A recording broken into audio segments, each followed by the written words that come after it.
What's going on, everybody? Thank you for checking out this video. Welcome back. What I wanted to talk today about is 3 things that you need to stop doing as a baseball player.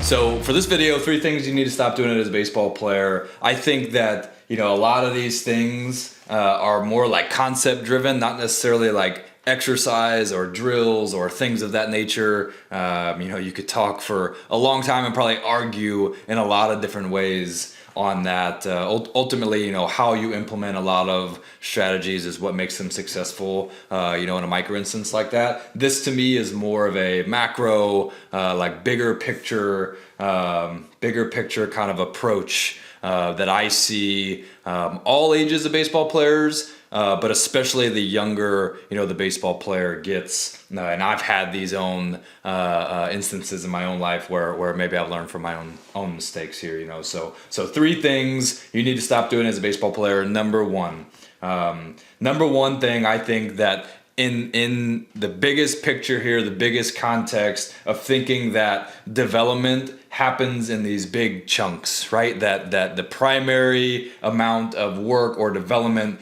that I can get accomplished happens in the off season, and that's just not true.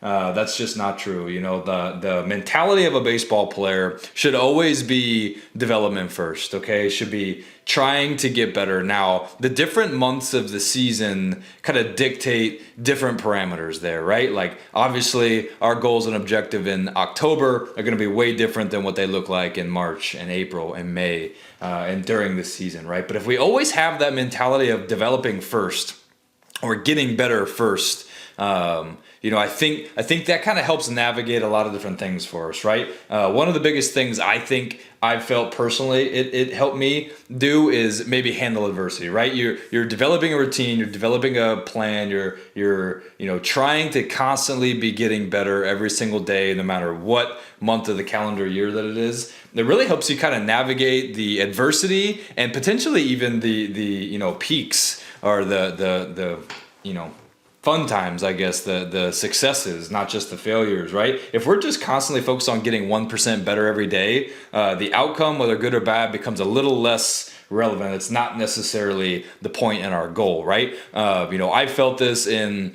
learning how to deal with adversity as I got older and faced more regular adversity, from high school to college to pro, professional to big leagues. Obviously, as you go, you face more adversity.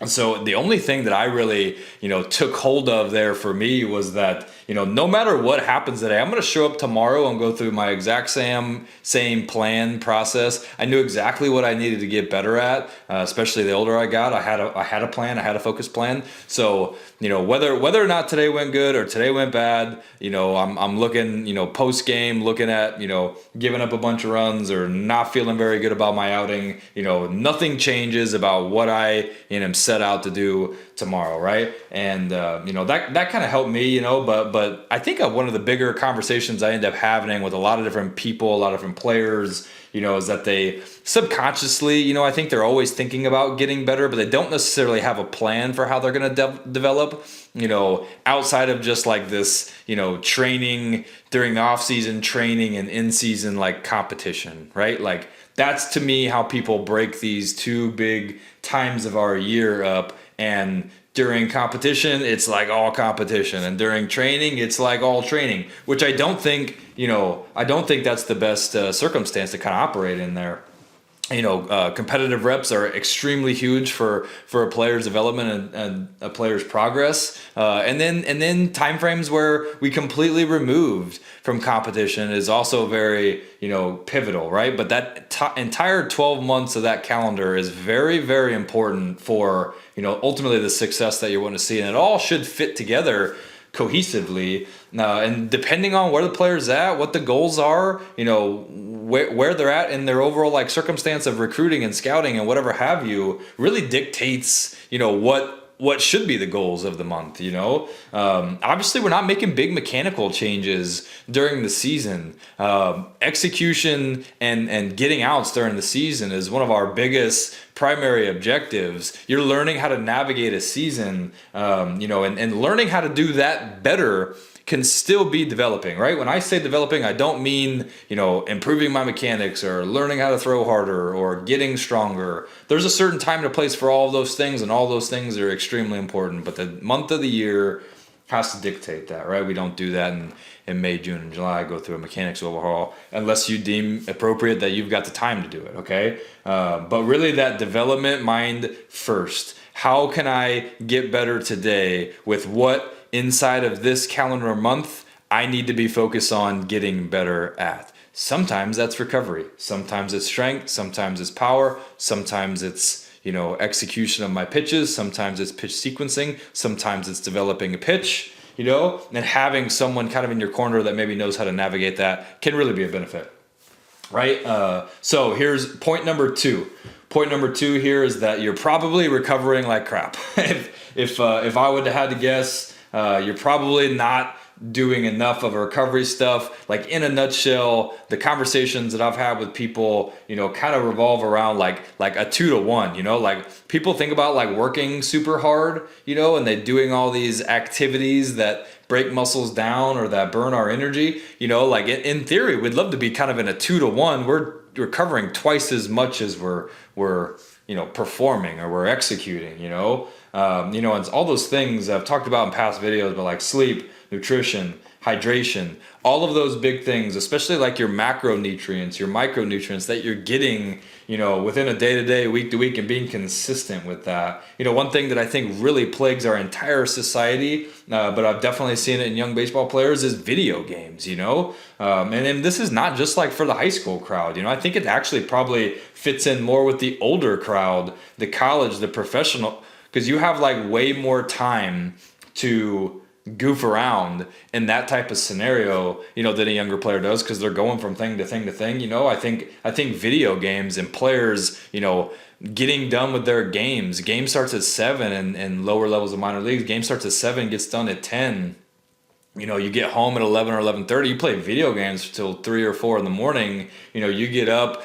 You don't have a really good recovery cycle there, especially when we're talking about 6 months straight of games. When we're talking about 2 or 3 months of a high school or college season, we can kind of sprint through that finish line. But when we start talking about 6 months, 7 months, that recovery becomes a huge process there, and that we're really, kind of riding the periodization of the schedule throughout the spring and summer.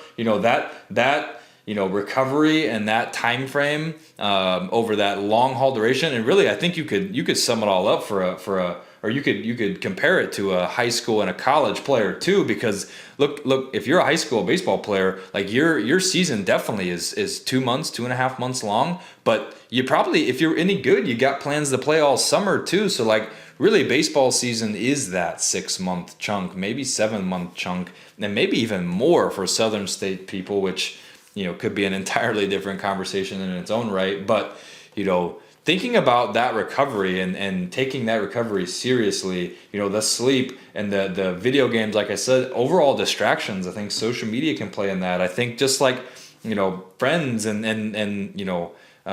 parties and events and stuff that you want to go to, and like really prioritizing your sleep, your nutrition, your hydration.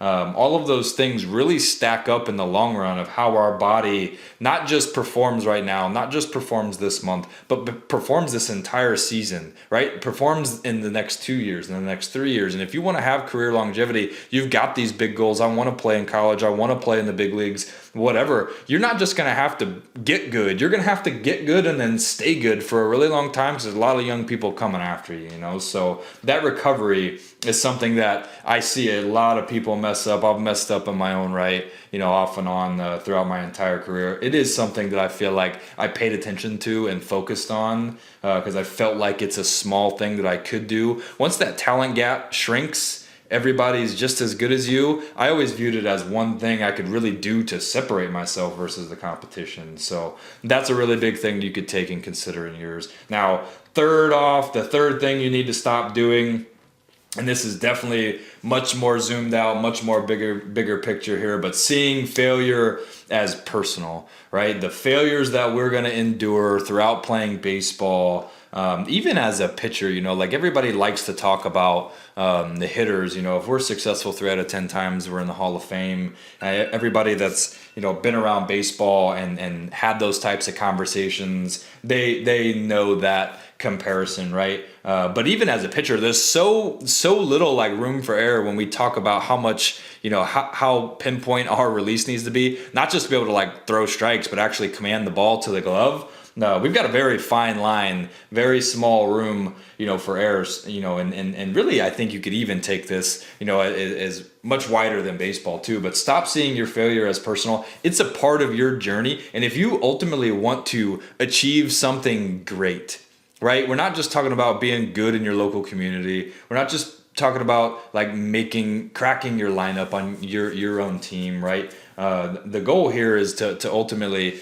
continue to expand that, be great, in the context that you're looking at, the context that you're performing in, because ultimately that's the only way that you're going to get a chance to go compete at the next level. It's not just being good where you're at, like you got to be great where you're at, because there's just a very small percentage of people who get that opportunity, to continue to move on, but seeing that failure as part of your journey really wraps my brain around, what my expectation is, that my failure doesn't seem final. I know that's another common phrase or phrase people throw around, but when you understand that failure is a piece of your journey, you view it differently. You expect it. We expect to win, but seeing that failure as a piece of that journey, I think could be a huge, mental adjustment for players that, they embrace it more, and it doesn't seem so crushing than when the failure, kind of presents itself, kind of roots its ugly head there. So those are the 3 things that I would assume a lot of people need to hear. Those 3 things, if any of those things resonates with you, I hope it helps. If you like these types of videos, like, comment, subscribe on there. I appreciate you guys checking out this video. Drop me a comment if you have any more questions about what I talked about today, or if you've got any more ideas for topics in the future. And I'll see you guys next time.